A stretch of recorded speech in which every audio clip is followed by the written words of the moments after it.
Aspire to a clean career, leaving no shame for descendants.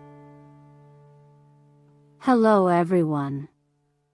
Welcome to Encountering Chinese, Case Stories, Cases Judged by Bao Gong. Today, I'm going to bring you a story called The Hole in the Roof.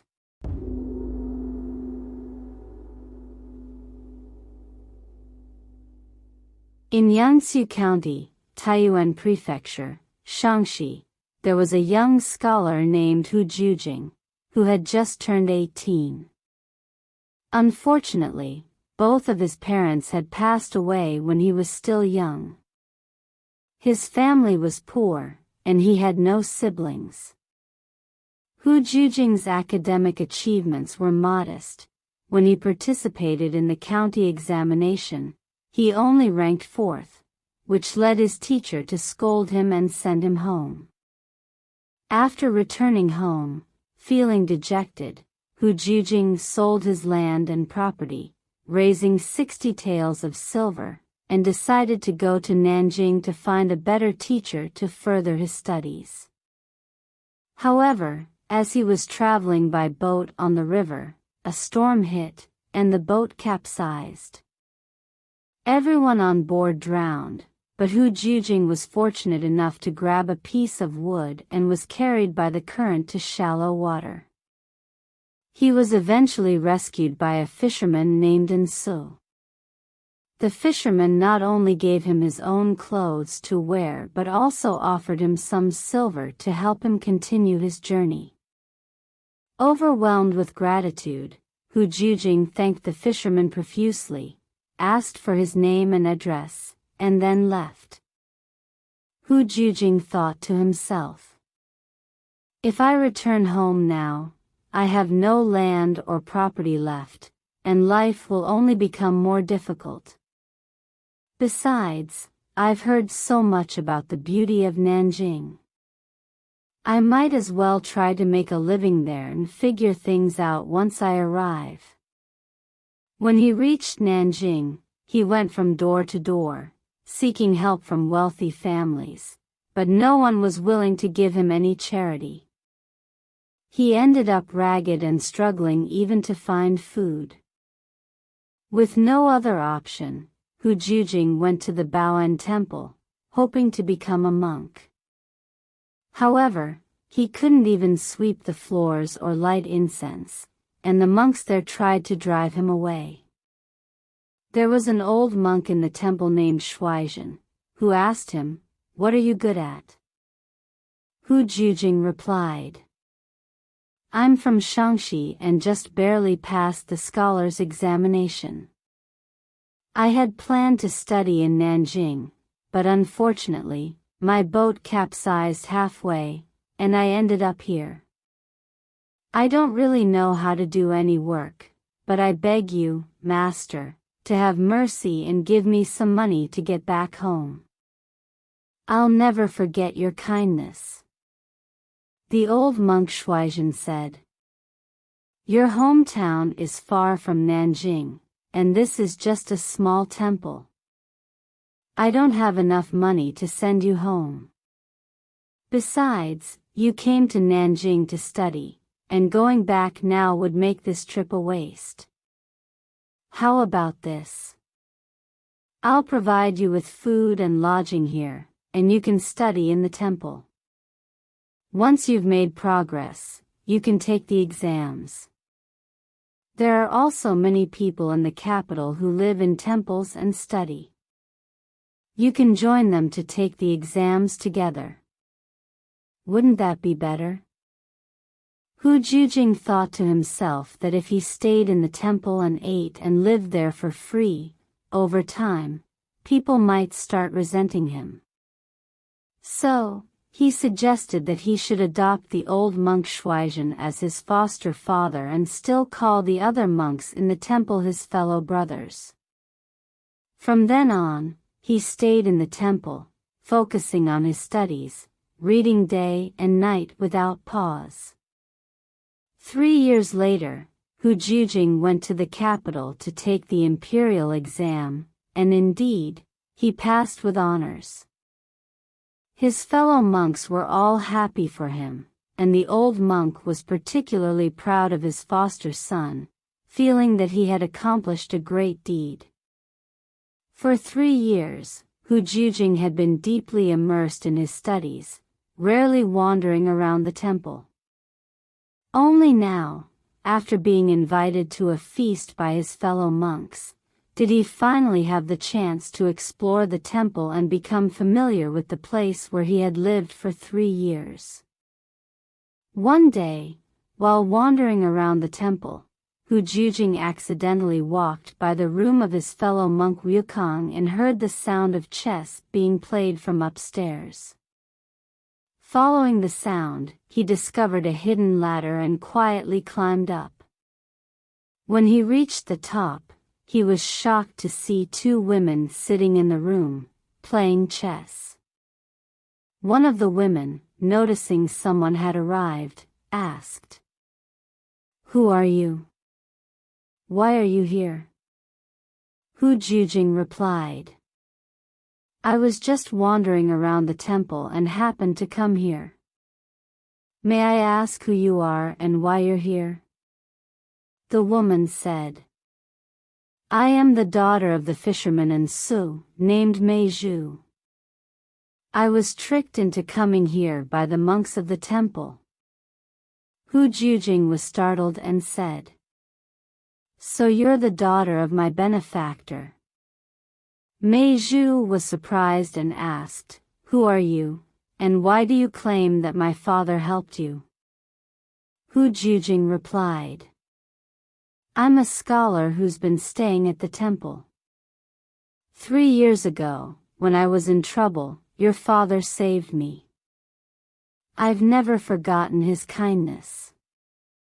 Now that we've met, I'll make sure to help you." Mei Zhu anxiously said, "Let's put the matter of repayment aside for now. You must leave here quickly." Earlier this year, a young official accidentally wandered into this place and was strangled to death by the monks. This place is full of dangers. If you run into the monks, your life will be in grave danger. Hu Jujing reassured Mei Zhu. "Don't worry. Gong is my fellow monk. We are both from the same temple, so there's no need to be afraid when we meet." "But who is the woman next to you?" Mei Zhu replied. "Her name is Pan Xiaoyu, the wife of Yang Fong from outside the city. Once, when she was on her way to visit her family, she passed by a temple, and a monk gave her some pastries laced with a sleeping drug. When she fell unconscious, she was not here, but that night, they secretly brought her here." As they were speaking, Gong suddenly climbed upstairs. When he saw Hu Jujing, he smiled awkwardly and said, "Bro, how did you end up here?" Hu Jujing smiled and said, "I was just passing by, but I didn't expect that my brother Gong would have such refined interests." Gong immediately went downstairs and called for Monk Wujing, locking the door behind them. The 2 monks took Hu Jujing to an empty room with high walls on all sides. They handed him a rope, a razor, and a packet of arsenic, saying, "Bro, just choose one, so we don't have to take action ourselves." Hu Jujing was shocked and said, "I am also a member of the temple. How can you treat me like an outsider?" Gong sneered. "We monks have made a secret vow. Only those who have shaved their heads can be considered true fellow practitioners. Anyone who knows our secret but hasn't shaved their head, whether they're father and son or brothers, will not be recognized, let alone someone like you, who's just a sworn brother. Jing immediately said. In that case, I'm willing to shave my head and become a monk right now. Jing snorted coldly and said. Don't lie. You've worked hard for so many years and just passed the exam to become a juren. Now's the time to enjoy wealth and fame. Who are you trying to fool by saying you want to shave your head? If we don't kill you today, you'll definitely expose us in the future. Jing immediately swore. I swear to heaven that if I reveal this matter, I will die in the river, and the heavens will strike me down. Gong sneered. Even if you don't reveal what happened today, you won't be able to keep from speaking ill of us monks in the future. It's all useless talk. If you say another word, I'll kill you immediately. Jing cried and pleaded. I have received great kindness from Master Shuaizhen, and I only hope to see him once more before I die. Gong laughed and said. Asking your foster father to save you is no different from asking the king of hell for mercy. Soon, Jing brought the old monk Shuaizhen to the room. Jing knelt down and cried. I am already a member of the temple, and there is nothing serious about seeing my fellow monk's private matters. But today, my fellow monk wants to kill me, and my foster father, please save me. Before the old monk Shuaizhen could speak, Gong interrupted. Since ancient times, monks have severed their ties with their families when they take vows. There is no such thing as father and son. Do you think that now, when you're asking for help, the old monk Shuaizhen can really save you?